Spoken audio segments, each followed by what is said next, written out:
barely clothed and struggling for breath, the hotel door squeaked open unexpectedly. Thinking it was room service or perhaps an error, I spotted Ronald, my husband, frozen in the doorway, his briefcase hanging limply from his fingers like a lifeless burden.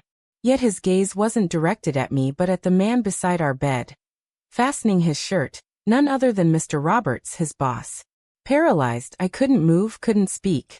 In that moment, time felt as if it was elongating inexplicably, on the verge of snapping. Without uttering a word or shedding a tear, Ronald merely turned, exited, and shut the door as though sealing a crypt. And in that deafening quietness, I realized I had shattered the man who adored me, and the life we had meticulously constructed together. But his subsequent actions? They were completely unforeseen. Before proceeding further, I simply wanted to extend my gratitude to each one of you tuning in right now. Whether you're a returning viewer or this is your first time here, your support means everything. If you haven't subscribed yet, I eagerly anticipate your click on the subscribe button. It's essential for keeping this channel vibrant. Don't forget to like this video and share your thoughts in the comments section below. Your voices are valuable and equivalent to mine. Let me now share my story. I am Jesse, a resident of Salt Lake City, Utah. In college, I encountered Ronald. He was reliable, rooted, and overly kind. We tied the knot early, constructing a modest yet charming existence. Ronald dedicated himself diligently, at times, excessively so, rising in the ranks at a real estate development company. His superior, Mr. Roberts, was virtually legendary within the industry. Aged suit-clad, silver-haired, and acerbic-tongued, Ronald held him in high regard. However, while Ronald poured himself into his job, he gradually diverted attention away from me. I'm not casting blame. Marriage is challenging. But the tranquil moments expanded, conversations shortened, smiles became more preoccupied. Feeling like an empty house shrouded in darkness, I was still present yet unacknowledged. Then arrived the company gala, where I donned a crimson gown that Ronald barely acknowledged. However, Mr. Roberts did. He remarked I illuminated the room as a chandelier. I chuckled, yet the warmth of his words resonated deeply. It was a reminder of a warmth I had long neglected. He initiated textual conversations thereafter. Initially, they were innocuous, inquiries about well-being and lunch invites on Thursday. I convinced myself it was innocuous, mere professional politeness. Yet I concealed this from Ronald. That should have been my first red flag. The reality is, Roberts was orchestrating this all along. He exuded confidence, charm, and power. He knew how to make a person feel seen. And I, starving for recognition, was easily ensnared. It wasn't a single instance. It was countless subtle moments, post-lunch drinks, car rides with soft music, the lingering touch of his hand. And before I realized it, I was deeply entangled. We met at a hotel, neutral ground, away from the office, away from Ronald, and far from the truth. On that day, Ronald was meant to be in Phoenix for a business meeting. I had meticulously arranged all details, or so I assumed. However, my plans fell apart when the door opened, and there stood my husband. My world crumbled. Yet, it's not his expression that lingers in my memory, but the question left unasked. For how long had he known about this? Ronald remained composed. He didn't barge in, yell, or query why. Instead, he simply departed. The silence that ensued cut deeper than any words could have.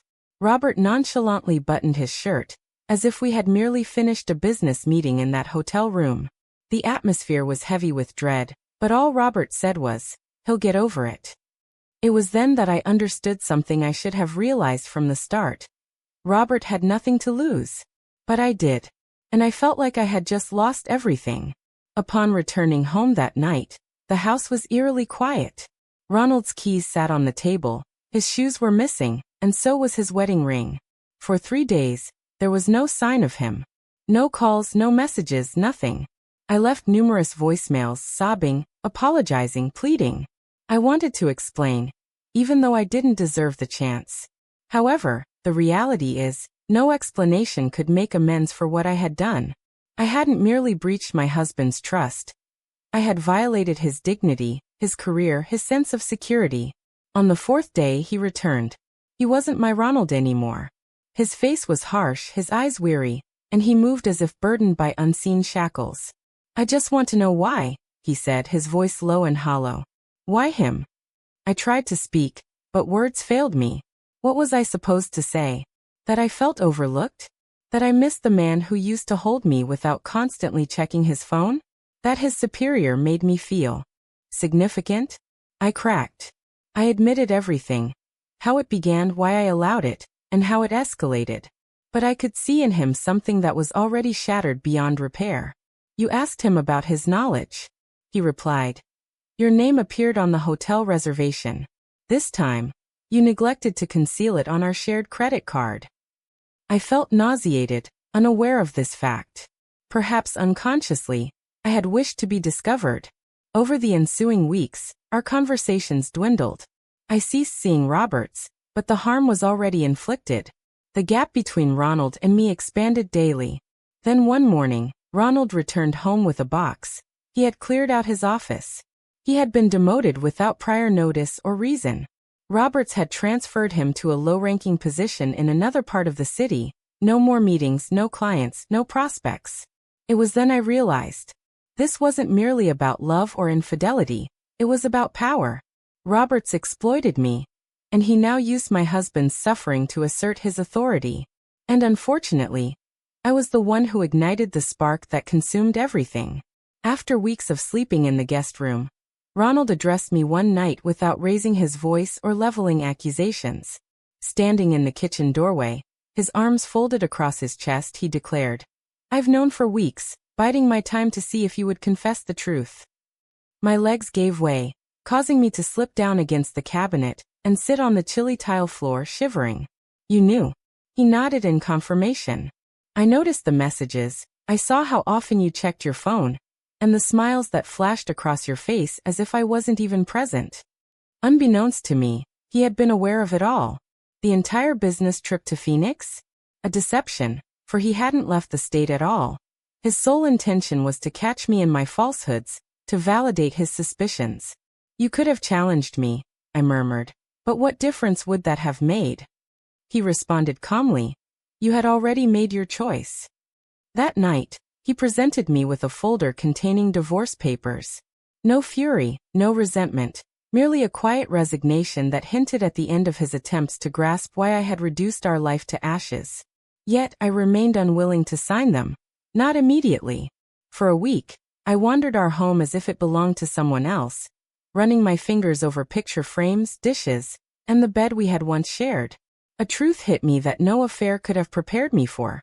When you harm someone who cherished you, it's not just their absence you feel. You mourn the portion of yourself they had faith in. Roberts called me after that, but I let the call go unanswered. He continued as if I never existed. I later discovered he acquired another assistant, a new confidant at work. I was merely one more discarded secret in his illustrious career. Contrastingly, Ronald departed without fuss. No drama. He thanked me for my honesty, though it came too late. He hoped I would someday comprehend the cost for both of us. Now I live there all by myself. Each floorboard creak serves as a reminder of the silence that grew between us. Every shadow evokes the spirit of the woman I once was, the one who was loved, the one who was trusted. What I've done can't be reversed, yet I bear its weight daily. If contemplating transgression, considering no harm will occur, reconsider. Infidelity isn't a fleeting act. It's a crack that widens until all is shattered. Love might not always shout, but betrayal resounds eternally. Thanks for following this narrative. If you've faced such an ordeal or wrestled with forgiveness, betrayal, or fresh beginnings, share your tale in the comments. I read each one. Don't forget to like, spread, and subscribe if this story resonated with you. Your backing is crucial and fuels more stories.